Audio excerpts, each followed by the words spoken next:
Shalom Aleichem. It's Zayin Cheshvan. The Rebbe verbringt many times.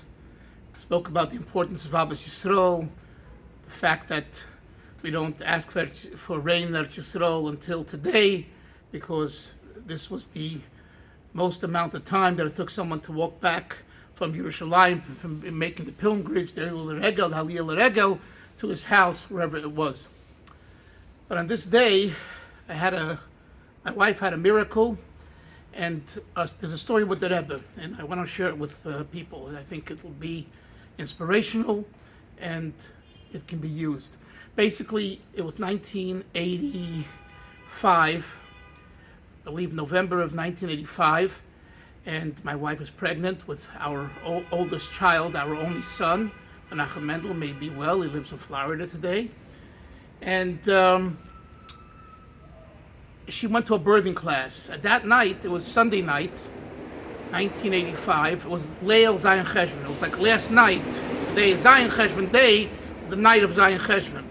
It was Sunday night, so the Rebbe was verbringing. So I asked my wife if usually I would take her, go with her to the class, and wait for her outside and all that. There was a birthing class, tznius and all that. So this time I said, "Do you mind if you drive yourself, so I could listen to verbringing?" So she said, "Sure." And the verbringing ended. Remember, we're in California on Shlichus, Marin County. So it's 3 hours. 3 hours. New York is 3 hours ahead of California. So when the Rebbe finished verbringing about 12 o'clock or so, or 12:30, I think it was 12:30 more, it was already 9:30 at night. So I figured that the class is, I think it was 7:30 or 8, and by 9:30 she was usually home. Anyway, she wasn't home.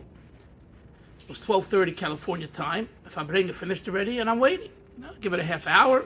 She's still not home. I get worried. I call a few of my balabatim, and they say, "Wait more, wait longer, give it some more time." And an hour passes by, and she's not home, and I get very worried. All of a sudden, the door opens up, and my wife walks through the door with a policeman, a tall sheriff behind her, and he says, "Rabbi, you have what to be thankful to God for." And he tells me the story that she was driving back on the 101 freeway, a 4-lane highway, in the further lane number 1, and a drunk driver speeding at 90 miles an hour, being chased by the police, went right into our brand new Toyota Corolla that we bought, and it was totaled. She opened her seatbelt, she put on her wig, which fell off, and here she is, a miracle. Naturally, I was very shook up.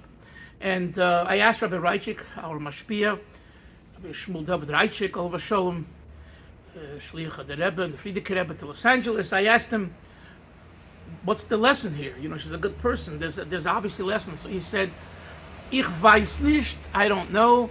Schreib zum Rebbe," write to the Rebbe. I wrote to the Rebbe, and the Rebbe sent back a letter, first wishing her to have an easy pregnancy and delivery, and the baby should be well. And then there was the P.S.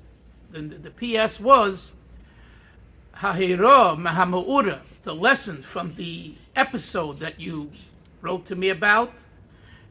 Goydel Inyan Hazrizus Bechol Inyonei Toyev, the greatness of alacrity, of zrizus, of swiftness, schnellkeit, in all matters of goodness. Not just Torah mitzvahs. Whenever it comes to something good, do it with great zrizus, great alacrity, great zest, and don't procrastinate. This, the Rebbe said, is the lesson. He didn't say how he came to determine that this is the lesson, but I assume it's because I wrote to him the details. I remember vividly writing to him that the drive was driving so fast, everything I said to you. Years later, I realized that in the Maimon that the Rebbe said that night, the Rebbe spoke about Vayashkem Avram Baboika, which is the idea of Avram got up very early to bring Yitzchak as a carbon, the Akedah. And he didn't procrastinate, but he did it. He rose early in the morning to do it because he was going to do a mitzvah for Hashem. And if you learn the Maimon, really, it doesn't seem that part of the Maimon is really relevant to the rest of the Maimon. At least outwardly, it looks that way. Bottom line is, the Rebbe said it.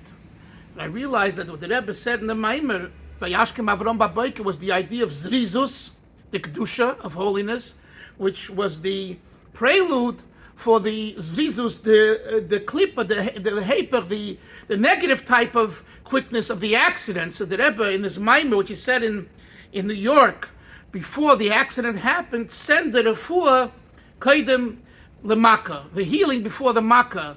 Because tzaddikim adoim lebayim, tzaddikim are similar to the HaKadosh Baruch Hu, etc., etc. But Mela, just as the Eibush, just as God does, so do tzaddikim do.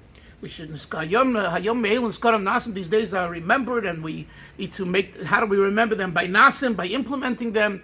May it be so in everyone's life to implement and to know that the Rebbe, our Rebbe, loves us and he thinks about us, and we just need to get out of the way and do what he wants, and everything will be fine and dandy. L'chaim, l'chaim, l'chaim, u'levrocha, Mashiach now.